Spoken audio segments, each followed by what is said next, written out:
Pour ce qui est de l'Algérie, je me félicite des dernières heures, du déplacement de la ministre déléguée aux armées, qui était un geste important sur le plan mémoriel, des bonnes discussions qu'elle a pu avoir avec le président Tebboune, le chef d'état-major des armées algériens et de nombreux officiels, et des déclarations publiques qui sont suivies. Comme je vous l'ai expliqué depuis plusieurs semaines, je considère que mon devoir est de défendre les intérêts des Françaises et des Français, et leur intérêt, c'est que nous retrouvions une relation apaisée, constructive avec l'Algérie. Cette relation doit être respectueuse des deux côtés.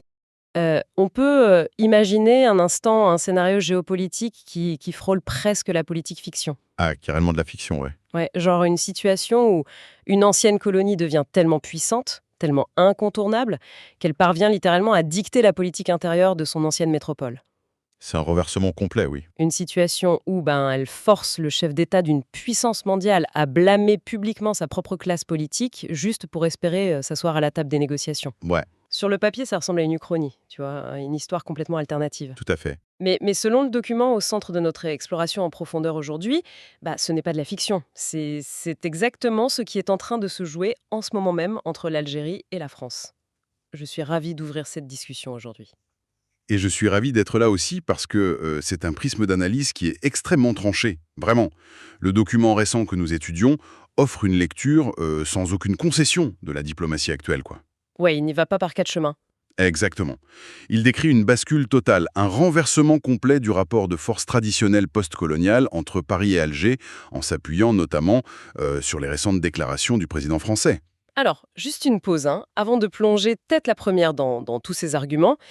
Le texte que nous analysons aujourd'hui est tout sauf un rapport administratif neutre. Ah, ça c'est le moins qu'on puisse dire, ouais. Il tape fort, très fort. Il critique de manière virulente certaines franges de la politique française, en ciblant très spécifiquement la droite et l'extrême droite. Et en parallèle, il loue très ouvertement la stratégie de fermeté du gouvernement algérien. C'est très marqué, oui. Donc, notre mission pour quiconque écoute cette analyse n'est absolument pas de prendre parti. On est bien d'accord là-dessus. Totalement d'accord. Nous ne sommes pas du tout là pour valider ou invalider la vision politique de l'auteur.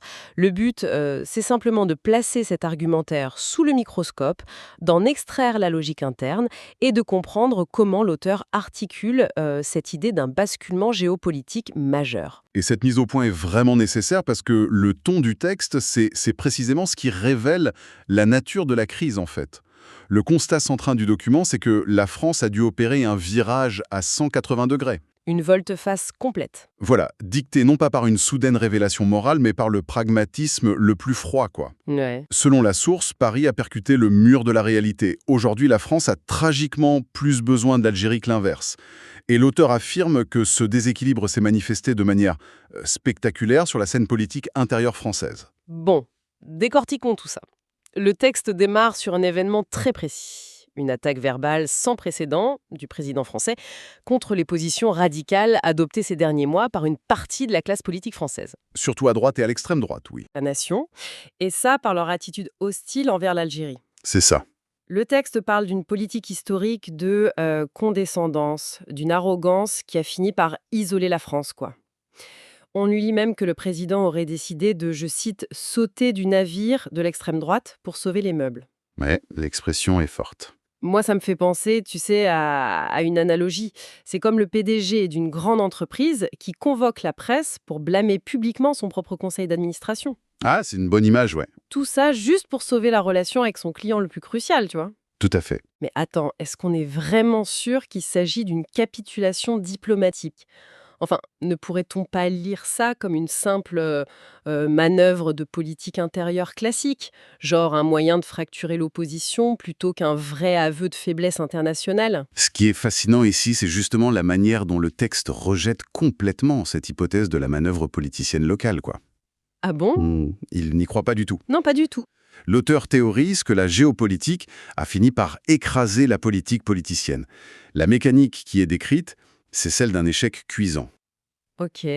Une diplomatie qui tente de s'appuyer sur un entêtement idéologique ou sur des postures électorales internes, elle finit inévitablement par se fracasser contre le principe de réalité. Contre le mur, quoi. C'est ça. En fustigeant publiquement une partie de l'échiquier politique français, Le chef de l'État admet, selon l'auteur bien sûr, une faiblesse structurelle grave. Il avoue que l'idéologie a eu préséance sur les intérêts stratégiques réels, vitaux de la France. Donc, ce n'est pas un coup de com'. L'auteur lit ce recadrage public non pas comme un calcul électoral, mais vraiment comme un signal de détresse diplomatique envoyé directement vers Alger. Un signal de détresse, ouais. Une forme de sacrifice public pour prouver sa bonne foi, en fait. Alors, qu'est-ce que tout cela signifie concrètement sur le terrain, Sam? C'est la vraie question. Parce qu'on ne brûle pas son propre capital politique intérieur, tu vois, on ne s'aliène pas une partie de ses électeurs sans une raison impérieuse. Il faut avoir le couteau sous la gorge, ouais. Exactement. Quels sont ces intérêts stratégiques si vitaux qui forcent un tel revirement? Le document pointe immédiatement vers deux dépendances françaises criantes, hein, c'est bien ça, l'énergie et la sécurité au Sahel. C'est tout à fait ça. Tu sais, la géopolitique a horreur du vide, mais elle est régie par la géographie et les ressources. Et le texte identifie ces deux piliers comme les véritables moteurs de ce changement de ton. L'énergie d'abord, j'imagine. Premièrement, la sécurité énergétique, oui.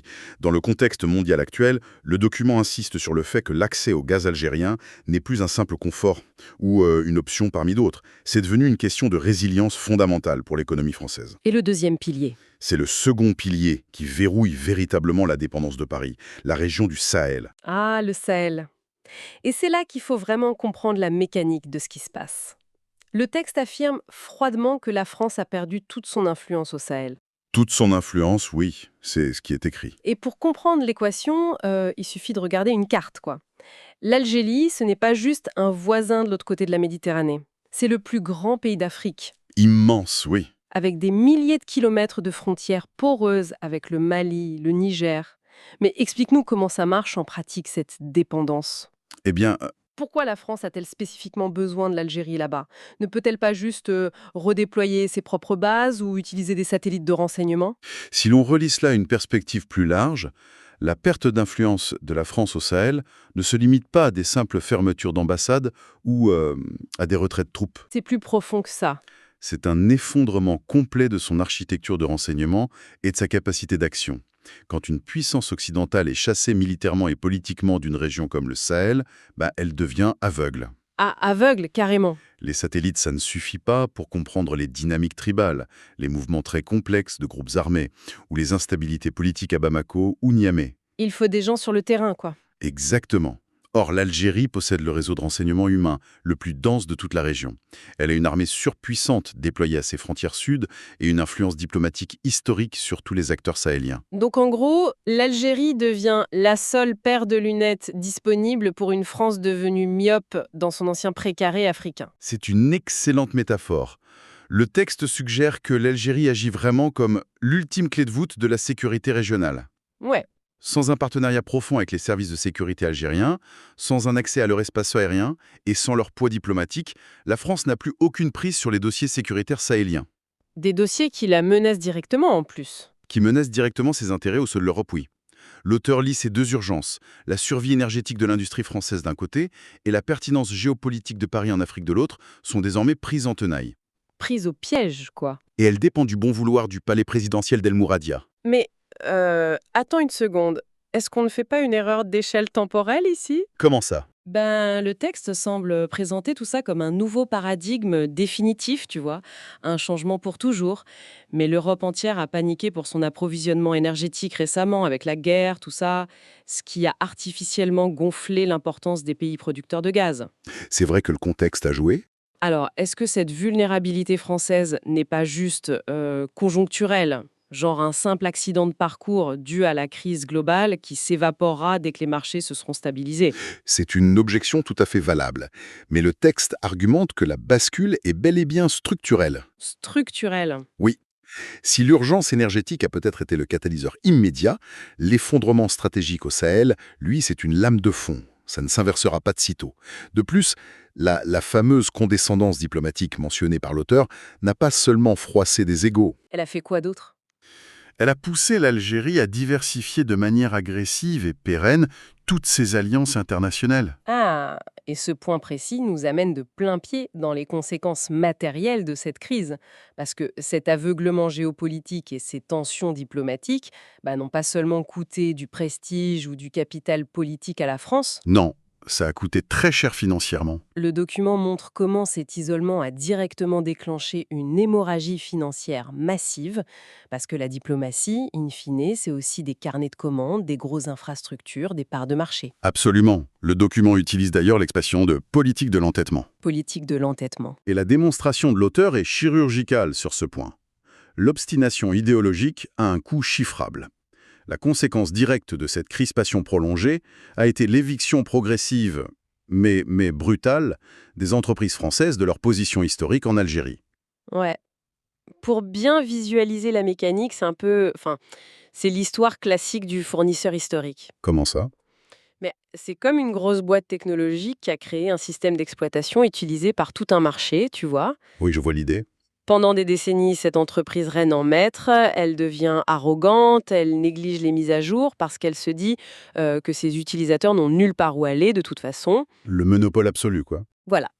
Et un beau jour, elle regarde ses serveurs et réalise que ses plus gros clients ont discrètement migré vers des solutions open source ou vers des concurrents plus agiles et que son quasi-monopole s'est complètement évaporé. L'analogie est très pertinente parce qu'elle illustre bien l'invisibilité de la transition jusqu'au moment de la rupture, tu vois? Ouais, quand il est trop tard. Exactement.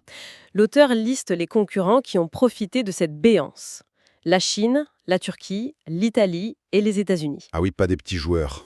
Nous ne parlons pas de petits acteurs, non, mais de mastodontes qui arrivent avec des offres industrielles complètes, des financements massifs et surtout une approche diplomatique totalement dénuée du bagage colonial français. Mais concrètement, comment fonctionne cette exclusion des Français? Enfin, ce ne sont pas des entreprises privées algériennes qui décident soudainement, tout en même temps, de boycotter la France par solidarité diplomatique, si? Non, bien sûr que non. Le texte met en lumière la mécanique très puissante du capitalisme d'État algérien. D'accord. Dans une économie où l'État est le principal donneur d'ordre, notamment via les immenses marchés d'infrastructures ou le secteur des hydrocarbures avec la compagnie nationale Sonatrach, chaque grand contrat est éminemment politique. Tout passe par l'État. Voilà. L'auteur montre que l'Algérie a utilisé l'accès à son marché très lucratif comme une véritable arme de rétorsion. Le gouvernement algérien n'a eu qu'à réorienter les appels d'offres stratégiques vers Rome ou Pékin pour punir économiquement la diplomatie française. Ah ouais, l'arme économique par excellence. Maintenir les tensions, selon la source, signifiait pour Paris accepter une exclusion totale et définitive des calculs économiques de cette nouvelle Algérie. Le virage de Macron n'était donc pas qu'une question d'image politique, c'était une manœuvre d'urgence absolue pour stopper un désastre économique pour les grands groupes français. C'est là que ça devient vraiment intéressant. Ah oui. Ouais, parce que nous avons vu les moteurs de ce rapprochement côté français. Le besoin vital de gaz, le besoin d'avoir des yeux et des oreilles au Sahel, et la panique face aux pertes de parts de marché. Tout à fait. Mais le document ne s'arrête pas au simple constat de la faiblesse française. Il consacre toute sa conclusion à la nouvelle posture de l'Algérie. Et il décrit comment Alger dicte désormais les nouvelles règles du jeu diplomatique. Avec une fermeté inédite, oui. Avec un concept clé que l'auteur brandit vraiment comme un triomphe, le principe de réciprocité qui est imposé par le président algérien. Et cette réciprocité, c'est le cœur du nouveau paradigme décrit par la source. L'époque où les relations bilatérales étaient rythmées par les, je cite, « caprices français », comme l'écrit l'auteur, elle est révolue. Fini, ouais. L'Algérie exige des actes tangibles. Et c'est dans ce cadre très strict qu'elle a exigé et obtenu, selon l'analyse du texte, que le président français condamne fermement les dérives de sa propre élite politique. C'était littéralement le ticket d'entrée imposé par Alger pour rouvrir les discussions. Et au centre de ces exigences, il y a la question de la mémoire. Et là, le texte franchit un cap analytique fascinant. La mémoire, le passif de la colonisation et de la guerre d'Algérie, elle n'est plus traitée ici comme un simple débat d'historiens, tu vois. Non, ça va bien au-delà. Elle n'est plus cantonnée aux colloques ou aux gestes symboliques de réconciliation. Selon notre document, la mémoire a été convertie en une véritable monnaie d'échange géopolitique. Elle a été militarisée, en quelque sorte? Exactement. Alger s'en sert exactement comme une autre nation se servirait de droits de douane ou de quotas commerciaux, quoi. C'est une conditionnalité dure. Et cela soulève une question importante sur la mutation des relations internationales contemporaines. L'auteur nous décrit une inversion totale du rapport de force traditionnel, une véritable inversion de la conditionnalité. Ouais. Pendant des décennies, le monde a fonctionné sur un modèle où les pays du Nord, ou des institutions comme le FMI, imposaient des conditions structurelles économique, voire morale, aux pays du Sud en échange de prêts ou d'investissements. Genre, réglez vos problèmes de corruption ou de démocratie et ensuite on vous fera un chèque. C'était ça la logique habituelle, non? C'est exactement ça. Or, le texte illustre l'exact opposé ici. Nous avons un pays du Sud, l'Algérie, forte de ses ressources énergétiques vitales et de sa stabilité régionale indispensable, qui impose des conditions politiques et mémorielles préalables à une puissance du Nord en position de demandeur. C'est fou quand on y pense. La reconnaissance historique stricte, le respect de la souveraineté sans aucune ingérence, ce ne sont plus des clauses de bas de page que l'on négocie vaguement à la fin d'un sommet. Le document affirme que c'est devenu le prérequis absolu. Le point de départ, quoi. Sans soumission à cette exigence mémorielle, la France n'aura pas accès aux hydrocarbures, n'aura pas d'aide au Sahel et ne signera plus de contrat économique majeur. C'est la preuve amère pour Paris que célèbre la source. Eh bien, si on prend un peu de recul pour regarder l'immense fresque que nous venons de reconstituer, l'ampleur du changement de dynamique est vraiment saisissante. Nous avons exploré une analyse qui affirme que les relations franco-algériennes viennent de subir une réinitialisation fondamentale. Une remise à zéro totale, oui. Une réinitialisation provoquée par l'effondrement de la stratégie sahélienne de la France, exacerbée par les impératifs énergétiques de l'industrie européenne et exploitée avec une efficacité redoutable par le capitalisme d'État algérien qui a su ouvrir grand la porte à la Chine et à l'Italie pour faire levier. Et le tout est couronné par cette sanctuarisation de la mémoire, transformée en bouclier souverain et en outil de coercition diplomatique. L'auteur dresse vraiment le portrait d'une nouvelle Algérie qui a parfaitement conscience que le monde multipolaire lui offre le luxe de choisir ses partenaires. Elle a l'embarras du choix, ouais.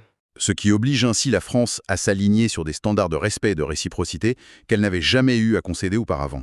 Rappelons tout de même, en clôture de cette plongée, que tout ce que nous venons de disséquer, chaque motivation attribuée, chaque enchaînement de cause à effet, reflète la grille de lecture spécifique et très affirmée du document que nous avions pour mission d'analyser aujourd'hui. C'est crucial de le rappeler, oui. C'est la perspective d'un auteur qui observe les anciens dominants perdre le contrôle de l'orbite diplomatique. Mais cette idée d'inversion des orbites laisse une question en suspens pour ceux qui nous écoutent. Une réflexion qui dépasse largement le cadre bilatéral de la Méditerranée.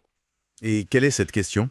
Si, dans le monde tendu d'aujourd'hui, l'accès sécurisé aux ressources énergétiques et le maintien d'une vigie sécuritaire exigent dorénavant des anciennes puissances occidentales qu'elles fassent des concessions majeures, non seulement sur la scène diplomatique, mais aussi en censurant leur propre politique intérieure et en se pliant aux exigences historiques des pays émergents.